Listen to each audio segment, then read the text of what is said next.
மகப்பேறு நல சட்டம் 1961. இது 43.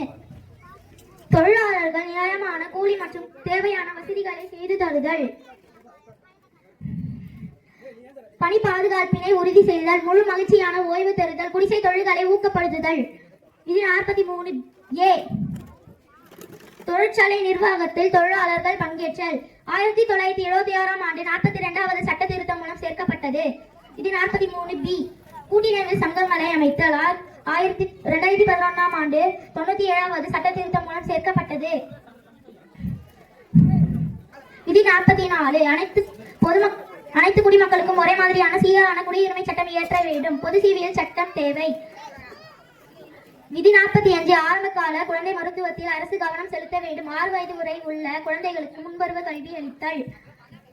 இது 46. SC ST மக்களை சமூக பொருளாதார அநீதி மற்றும் சுரண்டலிலிருந்து பாதுகாத்தல். அவர்களின் கல்வி மற்றும் பொருளாதார நலனை மேம்படுத்த வேண்டும். விதி 47. போதைப் பொருட்களை தடை செய்தல். மது மற்றும் புகைப்பழத்திற்கு தடை விதித்தல். விதி 48. பசுவை பாதுகாத்தல். பசுவதையை தடுத்தல். கால்நடை வளர்ப்பு குறித்து விழிப்புணர்வு ஏற்படுத்துதல். இது 48A. சுற்றுச்சூழல் வனம் வனவிலங்குகளை பாதுகாத்தல் வேண்டும். 1976ஆம் ஆண்டு 42வது சட்ட திருத்தம் மூலம் சேர்க்கப்பட்டது.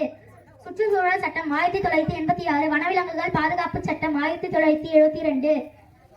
விதி 49. தேசிய நினைவு சின்னங்கள், கலாச்சார இடங்கள் மற்றும் பொருட்கள், கலை முக்கியத்துவம் வாய்ந்த பொருட்கள், தொல்லியல் தொடர்பான பொருட்கள் போன்றவற்றினை சேதாரம், அழிவு, அகற்றுதல், ஏற்றுமதி ஆகியவற்றிலிருந்து பாதுகாத்தல். விதி 50. நீதித்துறையிலிருந்து நிர்வாகத்துறையை பிரித்தல் வேண்டும். விதி 51.